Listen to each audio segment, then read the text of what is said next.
Hello, I'm Deanna Cooney. Welcome to this very special Best Of episode for Undercurrent Season 23. We're kicking off the first of 3 Best Of specials today with a story about the Consumer Protection Awards of 2018, which recognised individuals, businesses and local governments increasing awareness of consumer issues and supporting those disadvantaged. Consumer protection is an integral aspect of any functioning society, which aims to create a fair environment for West Australian consumers. This year's 2018 West Australian Consumer Protection Award ceremony recognises the work of individuals, non-for-profit organisations and local services, which dedicate much of their work to improving and providing awareness about consumer issues. Today we're fortunate enough to speak to some award recipients about the work that they've been doing. Well, ladies and gentlemen, I will now ask Minister Johnston to come forward, please, and announce the winner in the Rona Oakley category. Thank you. So the winner of the Rona Oakley Award is Nanette Williams. Now we're here with Nanette Williams, who just received the Rona Oakley Award. Nanette, tell us a little bit about what you've achieved. Oh gosh, it's 36 years of work up in the Pilbara area. I think essentially right way back when I first went there, to live in Karratha that is, I realised there were so many health services they didn't have. And what improvements would you still like to see implemented for people living in the Pilbara? What services do you think are still lacking there? Domestic violence is very high and we could look at more personnel there. Also alcohol consumption, drug and alcohol consumption, which leads in turn to mental health issues. More mental health services would be excellent. So the winner of the Dick Fletcher Award is Consumer Credit Legal Service WA. Consumer Credit Legal Service is a community legal centre that provides free legal advice and representation to consumers in Western Australia in the areas of banking and finance and consumer law. We operate a daily telephone advice line, so anyone in WA can call up with an inquiry around credit and debt or consumer credit, and they will receive a one-off telephone advice from us. We also provide some representation on matters that are more complicated and that we cannot give a one-off telephone advice to. So we'll take matters through the Ombudsman schemes and we will try and get the matter resolved for the client. Winner of the KidSafe WA Award is Nature Playgrounds. And now we're here with Stuart Windsor, who won the KidSafe Award for his Nature Playgrounds. Stuart, tell us a little bit about Nature Playgrounds. We construct playgrounds from natural products, stone, logs. We use a lot of recycled products, and the idea behind it is to get children back out into nature. The way we played when we were kids, get out into the bush and have some fun. And can you tell us a little bit about the design process to ensure that the children's safety is the utmost important? Depending on the complexity of the playground, we generally know whether we've met compliance ourselves or not. If we're unsure about any elements, we'll always shoot those plans across to KidSafe WA to review. The first winner of the Ruby Hutchinson Award is Daniel Emerson. With this particular report, I was just shining a light on the fact that the very successful Project Sunbird had essentially been put in hiatus because of some resourcing decisions by WA Police, and it's something that hopefully can get back up and running again because it was very valuable. And do you think Australian people that are being involved in overseas scams is on the rise?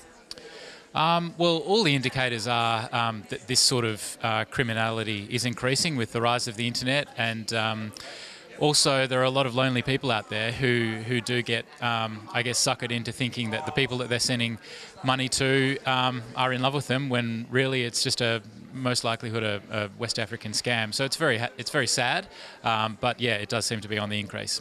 Second Ruby Hutchinson Award winner is Noongar Radio.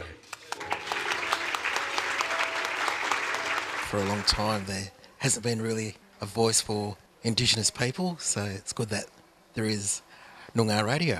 And what does the recognition mean for you and your team? As it proves that we're doing something of benefit for the community.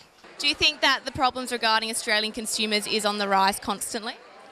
Well, I think the more people know about their rights, the better it is. We need to make sure that we have good products here that are safe and that we don't have people missing out on their entitlements. So they're the things that we're really worried about. I'm Annabelle Panardi, reporting for Undercurrent. Back in episode 8, we attended the Year 12 Perspectives program held at the Art Gallery of WA and aimed at showcasing the brightest and most talented graduating high school students in the state. Bas Tadros attended the event to chat with some of the emerging artists.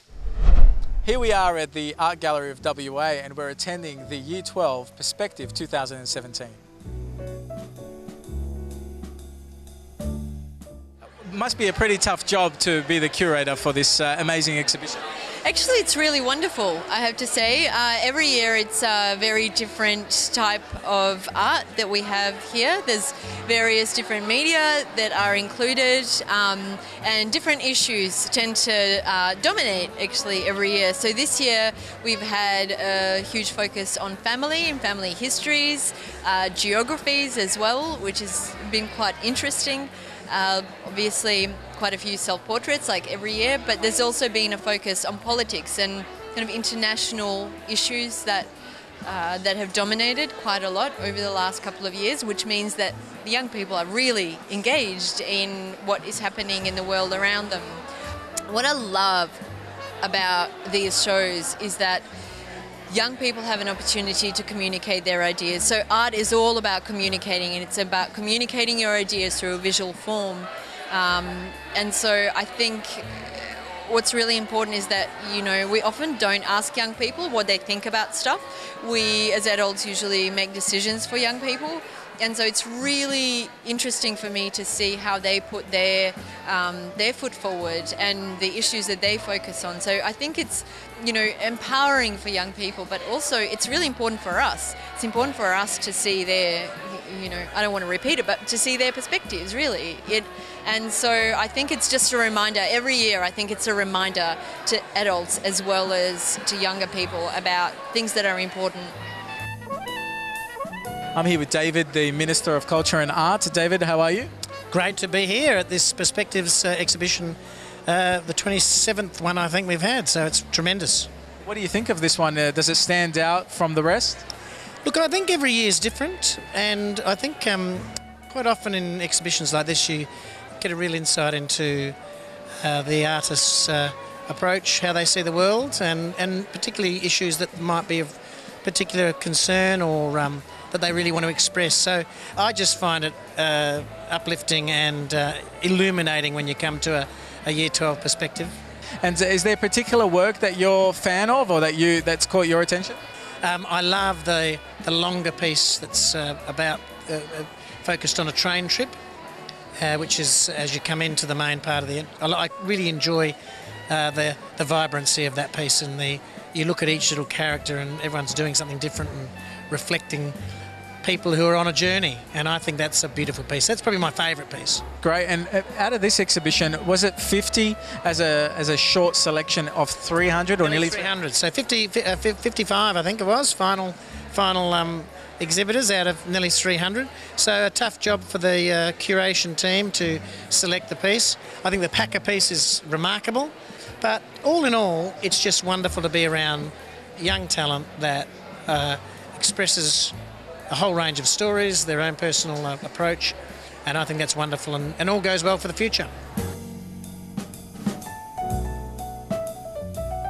I'm here with Adelina. She is the winner of the Packers Prize. How are you, Adelina? I'm good. I feel really honoured to get this. I wasn't expecting it at all, really, yeah. What an amazing honour, as you say, to be on exhibition here at the Art Gallery of WA, and then on top of it to be a winner. Yeah, just being picked to be in this exhibition is just like an honour in itself. So talk us through the piece that you have here behind you, this artistic piece that you created.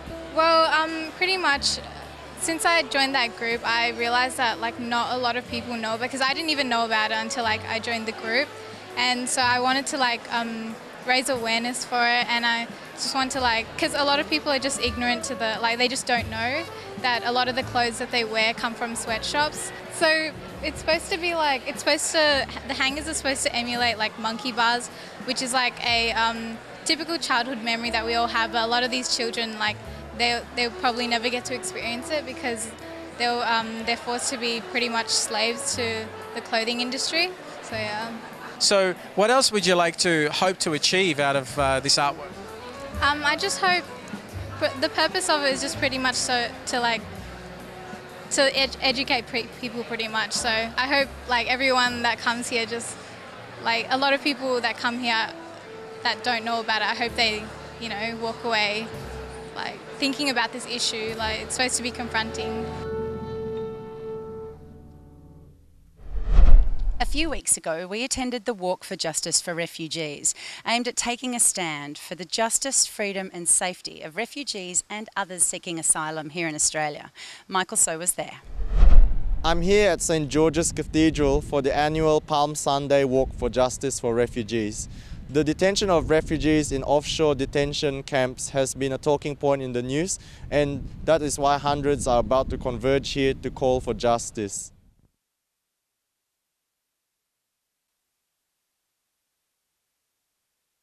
The cause of refugees is very important to us. Obviously there's a lot of people out there whose lives are currently in limbo, and we want to do something about that. We want to make sure that they can have the lives of actual human beings instead of people that are just being persecuted and hurt and tortured. So coming out here and showing our support means that these refugees can see that we will stand up for them. We will try and do whatever we can to make sure that they have safer lives. What does Amnesty International do to support refugees? Yeah, we do a lot of petitions and petitioning the government and speaking to government representatives. So we were previously trying to increase the refugee intake to Australia, and now we're focusing on community sponsorship programs, which is something that has proven quite successful in Canada, where communities can come together, they can sponsor a refugee, and the refugee can come here through a pathway that isn't necessarily a humanitarian visa, which means that we can increase our refugees and refugees can be spread out through different pathways.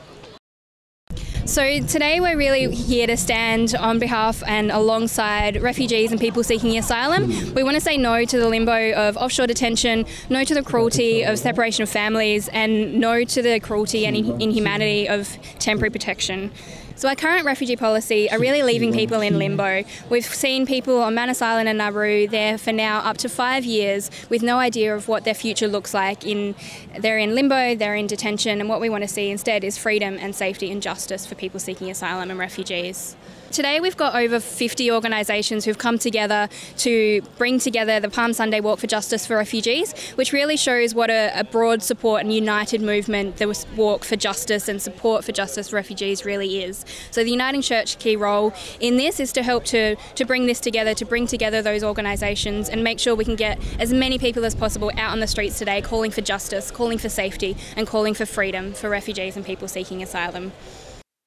Well, this is a global problem and we need a global solution to it. So we're calling for all countries to do their fair share, including Australia. Most of the world's refugees are housed in the developing world, but Australia needs to lift the number of refugees it takes because we're a rich country and refugees are actually a huge asset to us once they come into our country as well. They come with skills, they come with their families, they come with wanting to make a new start. So we should do what's fair by them and Australia will be rewarded for it and the world will be a better place.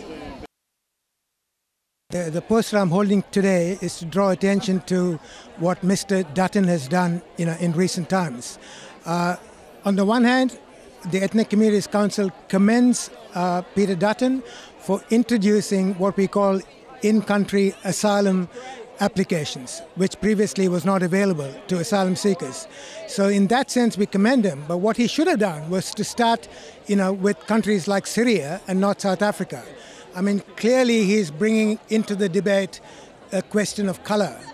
The biggest refugee crisis that we have, close to our country is what is happening in Myanmar with the Rohingyas. We have not done anything special for the Rohingyas. So to do that before, we've done something for South Africans. It's something that all Australians should be concerned about. The other issue that we have, and we'll soon be launching a policy paper on it, hopefully next week, is to focus on the relatives of Australian citizens who are still trapped in Syria. Now, those are people who we should be taking much more interest in, and those are the people that we should be offering in-country asylum facility.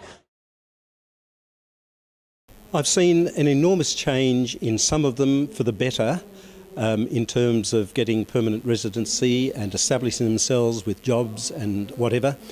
But I've seen nearly all of them suffer mentally as a result of the treatment. When they're in detention, and 2 of my friends have been put back into detention on Christmas Island, when they're in detention, unlike prisoners, they don't know how long their sentence is for. And being removed to Christmas Island, there's no way that anyone can go to visit them. So they're all alone, and they think that they've been abandoned even by their friends. They've certainly been abandoned by the government. And I think that's just it's a terrible thing. And so I see an enormous change for the better in some of them, but in most of them I see a change that their health is deteriorating. What's the church's view and teaching on refugees? I was a stranger and you took me in. I was a stranger and you welcomed me.